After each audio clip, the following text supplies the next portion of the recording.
Hello, hello, and welcome to another episode of the Running Tales podcast. As you hopefully know by now, my name is Craig Lewis, and this is the podcast where we tell the extraordinary stories of everyday runners. Today's guest is a local runner to us here in Shoetown, Northampton, Tony Letts. He runs for Northampton Road Runners. A lot of people in the local area will know Tony running around Delaprey and other areas of the town and so on. But his running has taken him far, far away from Northampton. He this year completed the UTMB, the Ultra-Trail du Mont-Blanc, an incredible achievement by anybody's standards. So I had a chat with him about that, about how he came to love ultra running and trail running in the first place, the other races he's done, including the Snowdonia. Ultra and others along that line. He's done a whole host of these races. So, yeah, it's a really fascinating conversation today with Tony, and I hope you enjoyed it as much as I did talking to him.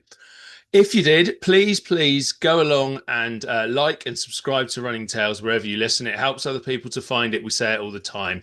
We also encourage you to just go out there and talk to people about it. Tell people to listen to Running Tales. Perhaps buy some of our merch, Running Tales merch. It's available. Go onto our website, runningtales.co.uk, and you'll find everything there, including episodes of previous podcasts, links to our articles on Substack, and our merch. Anyway, without further ado, let's go on and chat to Tony Letts and hear about his running tale. Tony, we are live on the Running Tales podcast, and I want to kind of start with your running journey towards the end of it, really, because this year you achieved something you've been looking to do for a while, which was to complete UTMB. It's obviously a massive race. Tell us, I suppose, why that inspired you and how it all came about. I think it's a race that's been on my radar for about 10 years. I started to do a few ultras about 10 years ago from marathons, like a few people get into it. And I'd seen a few races about, there's one or two in America, but the one I liked, UTMB particularly, was it was closer to home. And I'd done a bit of work in France and the French Alps. So Yeah. that it Was it, I was just got say, me was it into the attractiveness of the Alps and the scenery out there that got you into it, I suppose? Yeah, definitely. I'd heard of the Tour of Mont Blanc, the actual trail itself. People do lots of walking in those areas, and that's a big one, doing a circumnavigation of Mont Blanc.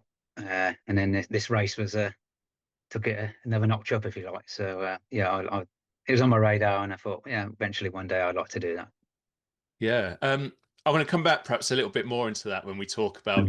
your running story in general. But I suppose the big question that people will be screaming at us now is, how did you get on? Uh, yes, I did it. In the back of your mind, you have a sort of time you think it might be, but one reason or another, um, was, I just had a bit of nausea and couldn't keep things down very well, stomach wise. So I slowed down quite a bit, but I enjoyed it really well. I mean, lots of things happened on the race. Yeah. Things didn't go quite to plan, but the weather was atrocious the first night. Um, so yeah, a lot of challenges on the way, but I got it done. So, and I was probably planning to come finish about the early hours of six in the morning when no one is about. So actually, it ended up working in my favour because my wife Jo was there, some friends of ours were there. I think I finished about 1 in the afternoon, and the crowds are amazing. So the atmosphere was Yeah. much better than it would have been. So I got And, and my money's worth as well. So that was good. oh yeah, definitely. It's always worth it. Just so people have an idea. I mean, talk to people about UTMB, the distance, the what you're taking on when you're climbing over it, and I suppose also how long it took you to do. Not Yeah, in a, oh God, it took Tony that long to do it, but in a just an idea of how long you're out there moving for, really. yeah. I mean, the distance. So it's 106 miles, about 100, just over 170k. Yeah, And then the elevation, you got 10,000 meters of ascent, so over 30,000 in old money feet. yeah, Uh, about 10 mountains you go up and down, over the course of well, most people it's 2 nights. So you start 6 o'clock, Friday evening, the end of August. And then it's a sort of famous start in Chamonix and the square in Yeah. Chamonix. There's thousands of people everywhere. It's just absolutely crazy. Like any of these big races, it takes a while to get through to the funnel, if you like. But I mean, Yeah. it's great atmosphere. Poles all over the place. You almost got a pole in the eye, at the beginning of it. But and we're expecting pretty bad weather, and it wasn't too bad to begin with. But then it started coming down. Typical UK conditions, quite heavy, and then heavier again. And then it cleared for a bit. You thought, oh, okay, it's not going to be so bad. And then it just bucketed down that whole evening. And but we started climbing in the proper mountains, I guess, early evening, and then rain turns to snow, and it really was cold, very cold. It's, Yeah. When you take on an event like that, can anything really prepare you for what you've got to go through once you finally get through that starting funnel? I think so. I mean, we're lucky nowadays. You've got YouTube and things like that. You can see clips, get an idea of what to expect.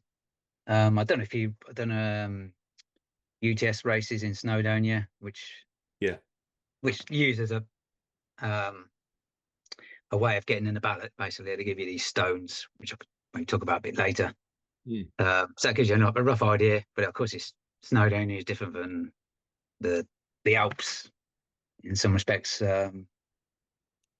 But yeah, I'd been to the Alps before. I did a race last year, which was organised by the same people, the TDS, the Tour of the Savoie. So I got an idea of the atmosphere and the terrain, and going over 2 nights and not getting much sleep or any sleep. And Yeah. yeah, it's a challenge. I mean, it's hard, but that's what makes it. I won't say Uh, enjoyable, but yeah. And for people listening, because at Running Tales we kind of cover all distances, and we don't say we're not an ultra marathon podcast, so people may not understand exactly what it means to do an ultra marathon. They might rock up at the park run every week. They might just do half marathons or perhaps just marathons. And it's a completely different event. You often hear about, you know, people turning up and they've got to have a massive beard and have poles and wear bandanas and all kinds of weird stuff, and then everyone starts walking. yeah, it is. It's totally different. I mean, I got into running years ago by chance, really, and then um, did some races for the college cross countries. Got roped into it more to the point. Yeah. Quite liked it, and then my mate got me into the marathon. We did the London Marathon years ago. Well, he didn't get an entry, I did, so I ended up doing it on my own. Uh, I at the time, it wasn't my idea at all, but I got it. I like the challenge actually, and then having done it, I had quite a good marathon, and that sort of kept me going from there really. And then you, like I say, you do park runs, you do the local runs, and then you start looking for other challenges. And then it, I mean, 10, 20 years ago, there wasn't many ultra races. There were some, but not many. But now all of a sudden it's become a big thing. And it's different from marathons, but in some ways it's a bit, I wouldn't say it's easier, but it's different mindset. The marathon, you sort of maybe going for a time, and mm, you're on the roads, whereas the ultra marathon, it can be more off road and lots of food. There's yeah. checkpoints. It's an It, eating contest. it's a bit like yeah, like you say, it's a day or two of survival depending on the distance you do, with lots and lots of food thrown in. Yes, yeah. When you started running, because you mentioned it there, were you a runner as you grew up? Were you a runner at school, or it was definitely something that just came to you later and you thought, I'm going to have a go at this now?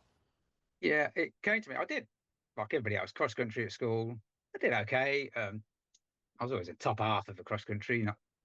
I think I like Steve Cram, not Steve, well, Steve Cram, Steve Ovett, Seb Coe, all that sort of era. Because they Yeah, were winning races, and that you want to win races, don't you? But I mean, I yeah, was about half the size of the kids in my class, so I wasn't winning races, but I was doing all right. And then there's a big gap. I did a bit of football for a few years, and then I think it wasn't until I went back to college, mid 20s, that I got roped into these cross countries and started doing a bit of running, and after a while I quite enjoyed it, and then I was carried on, I think, really, yeah. I was going to marathons, and I think like some Did, people I had, yeah. So I had my eyes on the 3 hour marathon, and that kept me oh going. yeah. Did you love it straight away? I did, yeah. I found a good book. I think it was in a local library about training for the marathon, and it was quite. Uh, I'd seen another one which was very daunting. All these programs, you had to do all this and run every day, and that was like, Yeah. oh, I can't do that. This one was much more, maybe 4 days a week, have a rest, and it was much more. Yeah, I can do that, and it was that was a good way of doing it. And each Mm, week, the distance would go higher on the long run, and yeah, what seemed like absolutely impossible to begin with, mm. gradually bit by bit, I think, oh yeah, maybe I can do this. And when I did the marathon, it was just the atmosphere, obviously, and I was hooked, and I looked at it again on the TV later on. I was like, oh, this is great, and just loved it. Yeah. Yeah. What do you make on that kind of point? I find it quite interesting that you sort of saw the daunting book and then you went for, oh, this one's more manageable. You Yeah. mentioned earlier, there's kind of more big races, more everything, more running, more whatever, more technology, Garmin, Strava shouting at you, people telling Mm. you, oh, what's your VO2 max? What's your this, that, the other sort of thing? Oh, have you got that injury? Have you got the latest speed goats or whatever? Do you think, I mean, I suppose to a degree, do you think that's a good or bad thing? I know that's a huge question, but I'm just like, with the idea that you found that book daunting, do you think sometimes people might be put off by everything that's out there screaming at you now? Definitely. That first book I found, I think it's a local bookshop. It was it was very daunting. It had all these intervals and Mm. hill reps, and you had to run this amount of mileage each week, and it's like, oh, it was just I'm not going to do that. That's impossible. Yeah. And you had to do all these races and things like that. And whereas this other book was much more simpler, achievable, and it just said, just gradually increase mileage and just go steady, and just get to maybe 18 miles, and then a couple of times, and then the rest of it will look after itself on the day. And that was a really good book. Mm. And like I say, there's gadgets nowadays and all the information, and that's good and bad, isn't it? It's good that you got all Yeah. that information much easier, but then there's stuff out there that makes you probably do too much and all that things. Well, I was going to follow up really with now with the experience you've got, races like UTMB, the marathons, etc., behind you. Do you still kind of just get out there and almost run by feel, or have those gadgets come into your life now? I've got the gadgets, and I do use them a bit, but not as nowhere near as much as some people do. And I do Yeah. think sometimes, I think sometimes you're best just take it off and sling it in a river, because Yeah. your gut feeling's much better. And I think it's good to run just without a watch sometimes and just enjoy it and go by feel, Mm. because otherwise you just push yourself too much, and that's not good.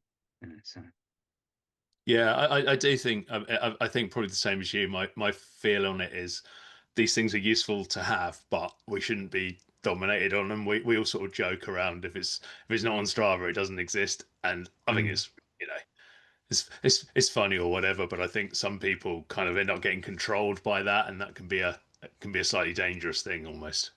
yeah, yeah, it doesn't help them really anyway. If they want a good time, it's not always a good thing to be, so push on certain times and things like that. Because the times come anyway if you enjoy it. So I think, Yeah, that's it. And as you'll definitely know, as an ultra runner, quite often, running a little bit slower is the best thing to do, and you even get quicker when you drop back down to the shorter distances as well. yeah, definitely, yeah, yeah.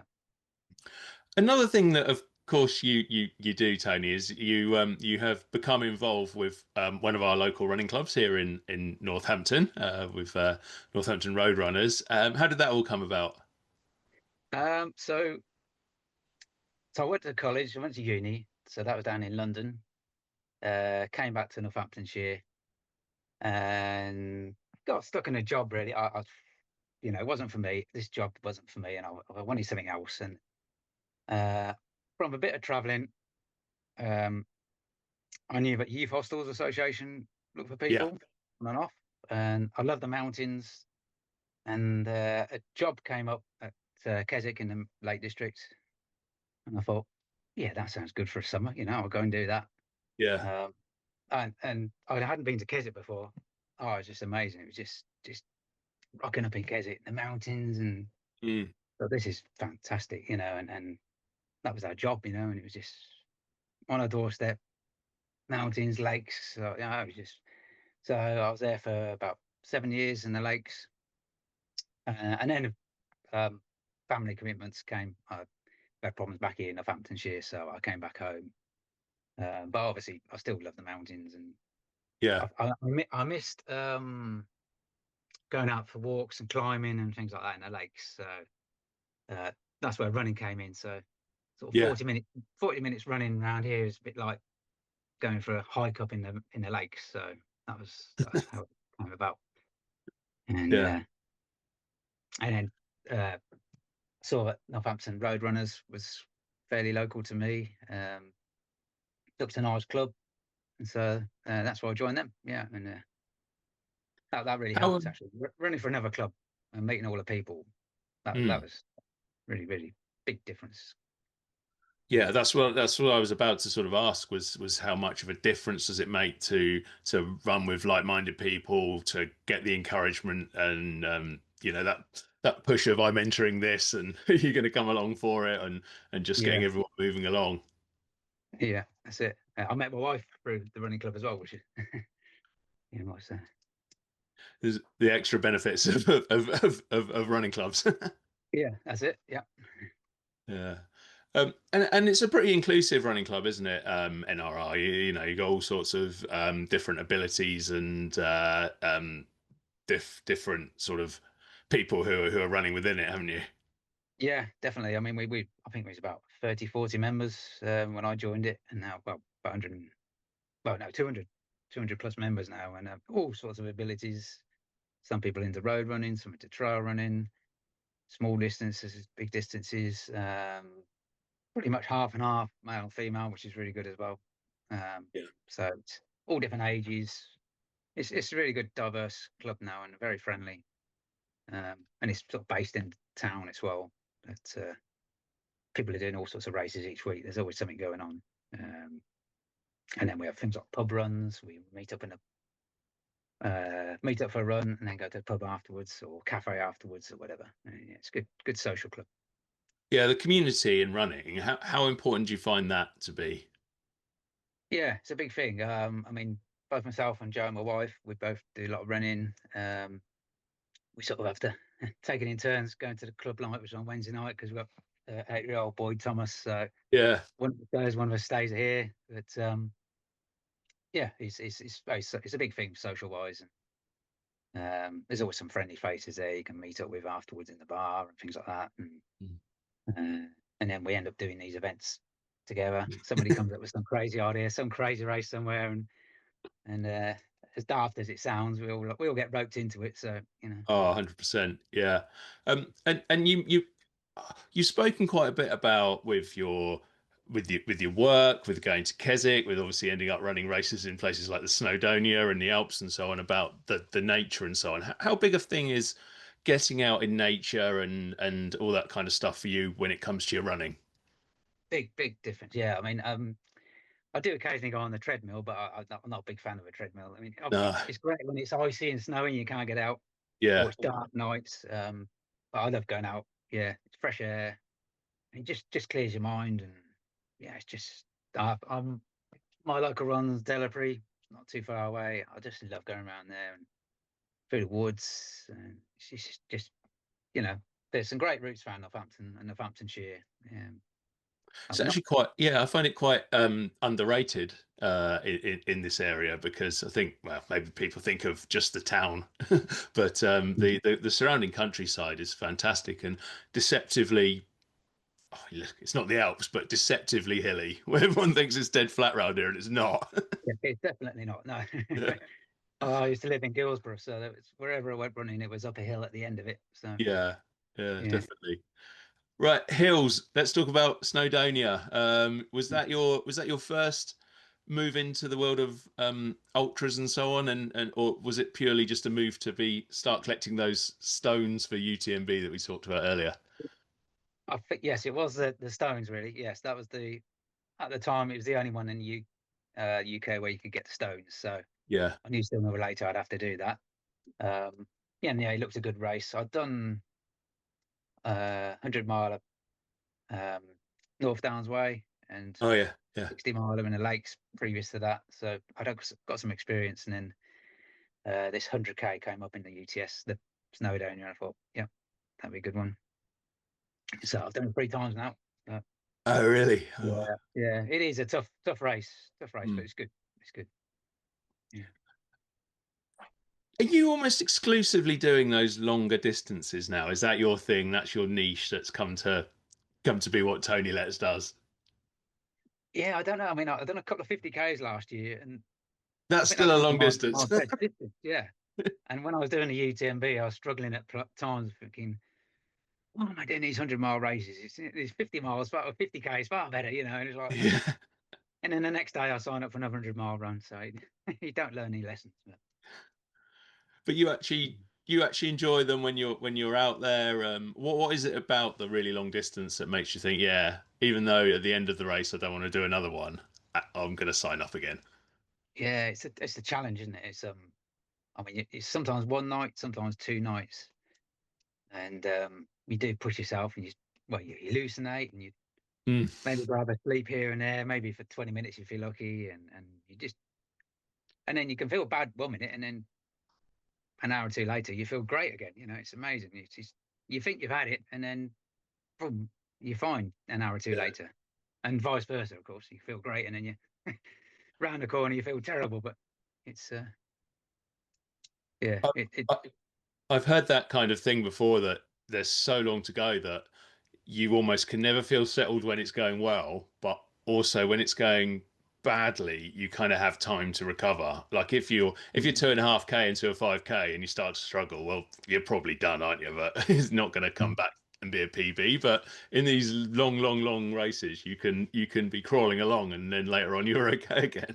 yeah, that's it. Yeah, I mean, I'm on the UTMB. I was struggling with nutrition. I couldn't quite get enough nutrition down, but Mm. so I was struggling up the hills a bit. But going down the hills, I felt great, and obviously you've got gravity, isn't it? So yeah, I was just like flying down them. Yeah. Yeah. And you mentioned hallucinations and all of those wonderful things that happen on the trail. What are your sort of top trail stories that you wheel Uh, out in the pub after your club runs?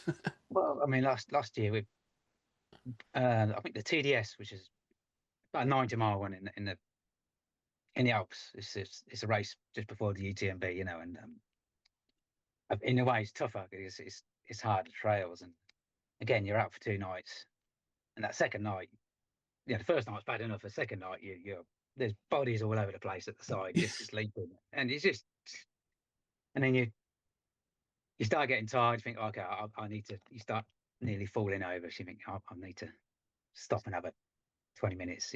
Top of the mountain, it's cold.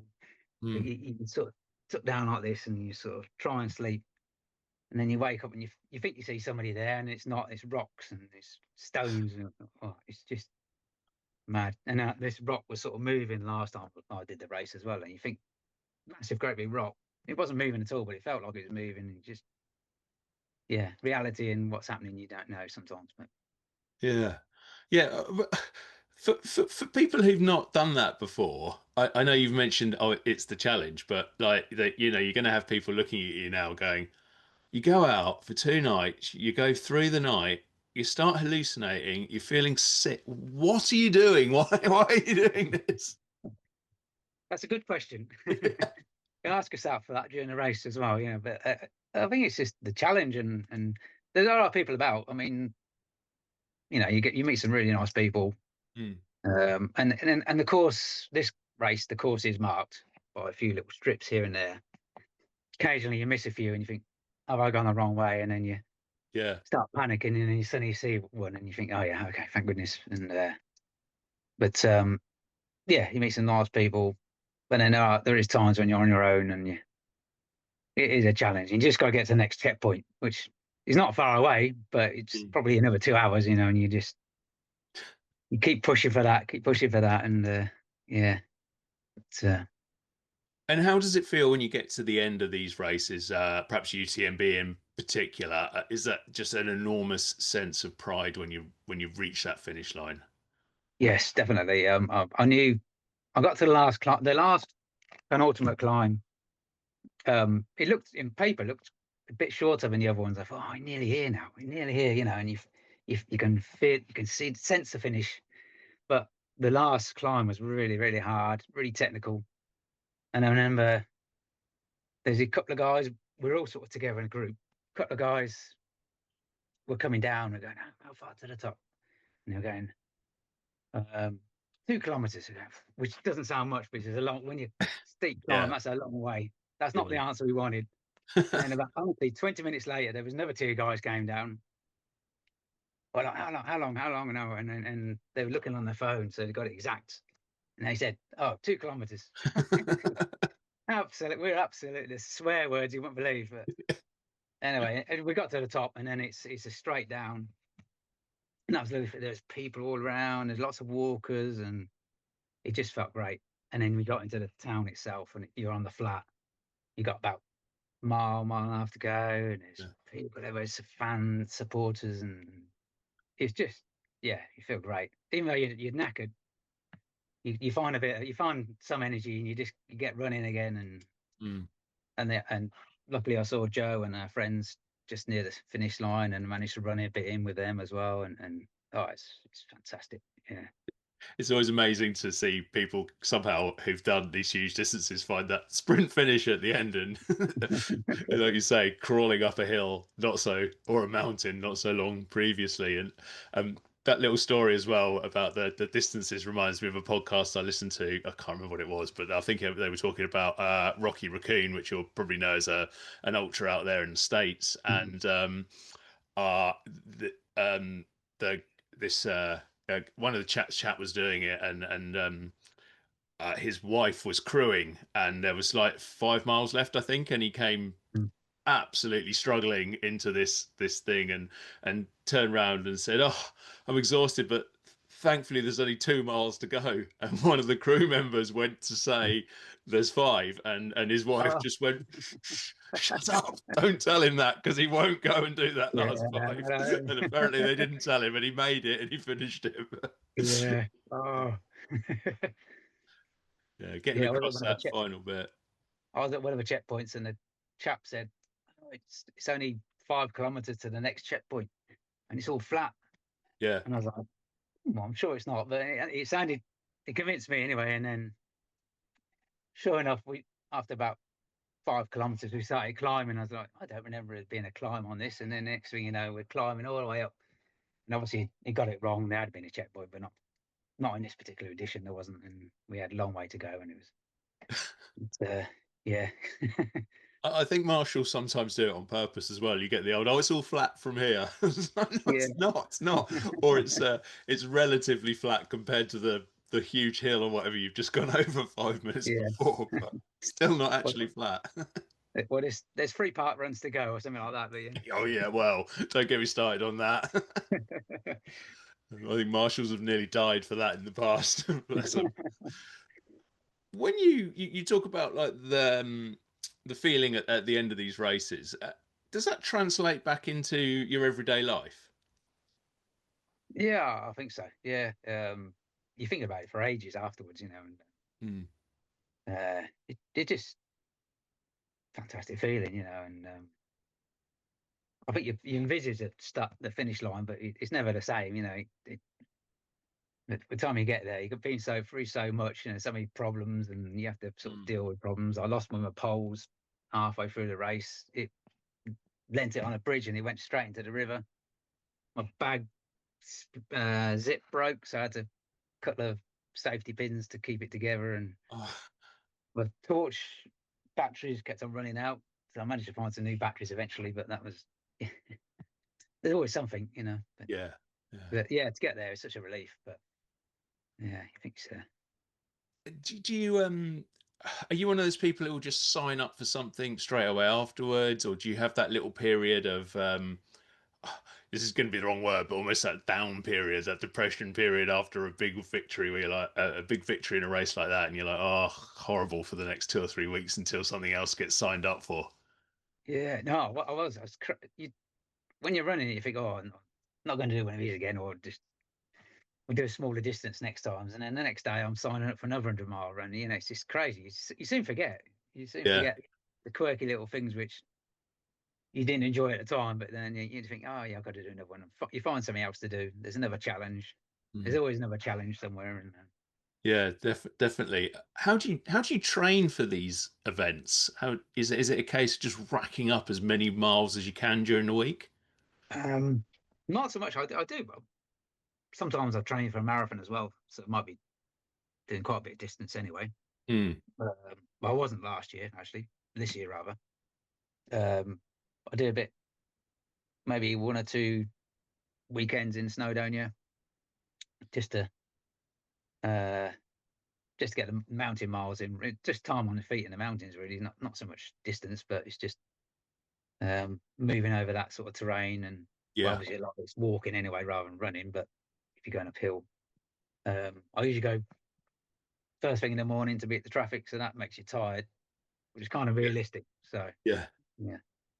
And is Uh, it about sort of running at different times of the day and night as well to prepare your body for all of that? um, well, in theory, that would help with the nights, but generally, I think that the nights are just doing in the races itself. You know, it's I think you can wear yourself out training at night Hmm. all through the night. You know, but obviously, it would be good training. But um, I think I'm doing a few races during the night now. You just sort of something switches on, and you just Yeah, get your head down and do it. You keep on know, going. yeah. Is strength training a big thing for you as well? Probably not as much as I should do. I mean, it's something I do mean to be doing more of strength training, and I do lot of stretches and conditioning, bit Pilates, Yeah, try a bit of swimming and things like that, just to keep supple as best I can, um, and bit of hill work around here and things like that.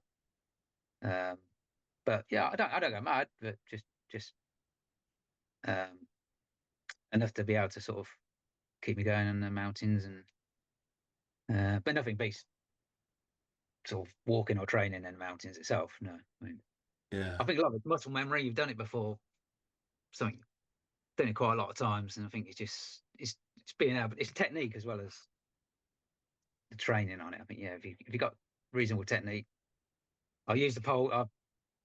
I did cross country skiing a bit a few years ago, so I've used poles quite a lot. yeah. Um, and there's different ways of using them. They definitely help. Yeah. Hmm. Ah, cool. And I suppose we've talked around it a little bit, but it sounds as if you've not finished. What is next in line? Well, I've got. Well, I was talked into entering the Lakeland 100 for next year, which I've done before, Right. and it's not easier to get in. So I wasn't expecting to get in. I actually got in, so I'm doing that next July. Um, Didn't use UTS again, but the 50k this time, not the 100k. So that'll be hopefully a bit more chilled. I can Nice relaxing not such a rush to 50K. get there, and after the course it'll be nice that. Yeah. And yeah, I'll try for the UTMB again in the future. But I mean, obviously it's hard to get in, very hard to get in. Mm. But a few of our friends are looking to do it as well from our club. So hopefully Yeah, one of us will get in at least next year. So yeah, definitely. Do you have your eye on any of those races over in America or anything like that? There's obviously some quite famous um, ones over there. I'd like to. I mean, I heard about the Leadville 100 Yeah. years and years ago. That's the first one I heard about, and all the craziness of some of the runners that had done that and the altitude it was, and I was like, to do that distance and then to do it at that altitude, it Yeah. just I couldn't get my mind around it at the time. So that's always something back of my mind. So maybe one day I'll do one of those or Western States or whatever, or Mm. yeah, one of those. And of course, there's these crazy backyard ultras and things like that, and that's another something I Oh, haven't done, but yeah. Some of the I'll do distances then. some of the Yeah, distances they cover in those are pretty crazy when you're talking 300-400 miles. And I yeah, actually spoke to somebody, a guy called Addison Hendricks. People can go and perhaps check that one that episode out if they go in the back catalogue. But Mm. he takes on all these events that Gary Cantrell puts on, and they're like 400-mile events. You know, like I just can't get my head around doing It's that sort incredible. of Yeah, I distance. know. Yeah, absolutely incredible. It's just yeah. So there's all sorts of things out there, isn't there? I mean, one of our couple of runners did a race at the weekend. I think they started in Meriden, England, Oh in yes, the centre of England, I should say, and then you run, walk as far as you can in any direction you like. yeah, You got 24 hours, and it's just. And of course, the rebels were atrocious at the weekend, yeah. so it was awful for them. I love it's Escape from Meriden, isn't it? That's I it. love the sound of that race. I'd really like to do it because it just sounds Yeah, so random and you just head off yeah, and go kind of run wherever you want to. yeah, I'd probably get lost and end up back at the start, knowing me. Yeah, that's an incredible race. I love the sound of that one, and yeah, that yeah, would definitely be something on my list of bizarre things to do for sure. yeah, yeah. Just to finish off, Tony, what would you Mm. say to anybody listening to this who's maybe thinking of getting into running, or perhaps most people who listen to this are runners at some level, but they might be thinking, oh, do I take that step up and try to do an ultra or even just a trail event? Yeah, definitely. I would say go for it. I think it's amazing what you can achieve. I think a lot of it's in your mind, Hmm. as well as the body. I think a lot of it's in your mind, and just take one bit at a time, just incremental steps. You just 5 mile race, 10 mile race, half marathon, and then maybe marathon, and then the trial races. I think in some ways, I find them easier than the road races. I think there's a bit more. It's the variety of it. Yeah. It's less impact, and it's a bit more variety and less pressure, perhaps. And it's amazing what you can do. And it's that thing you were saying earlier with the marathon versus an ultra. There's kind of, and obviously not everybody does, and you don't have to, but there's this feeling with a marathon that it's all out, fast as you can possibly do it, get that distance done in the quickest time possible. Whereas with an ultra, and then definitely when you stick a trail in as well, it's just that bit different, isn't it? You sort of like, Yeah, you just can't go all out fast unless you're no, Kilian Jornet or something. that's it. Yes, yeah. So I think yeah, it's just go for it. I would say, and uh, there's plenty of advice out there. I mean, some good, some bad, but yeah, I would just um, go how you feel, go with instinct, and take your time. Don't put any impossible demands on yourself, and it's amazing what you can do. Really, yeah. Just I mean, whatever, um, however busy you are in life, there's always ways around it, and Hmm. you don't have to do massive amounts of distance each week to do these things. It's just gradual, and it's amazing what you can do. Give yourself time. Fantastic. Fantastic. Oh, Tony, that's fantastic advice, and thank you so much for your time today and for Well, thank joining you. us on Running Tales project on the Running Tales podcast. Easy for you to say, not for me apparently. Really appreciate your time for letting people know that VO2 Max is not the most important thing out there because that's one of the biggest messages we always have on Running Tales. Just go out and enjoy Definitely. your running, folks. And I hope everybody listening today enjoyed our conversation as much as I did. And please, if you enjoy the Running Tales podcast, give us a like, give us a subscribe, tell all your friends about it, tell everyone in your running clubs. When you're standing on your next line of UTMB or whatever race you're doing, let everybody else know about it as well. And thank you so much for joining us. Thank you again, Tony. And I shall see you again next week for another episode of the Running Tales podcast.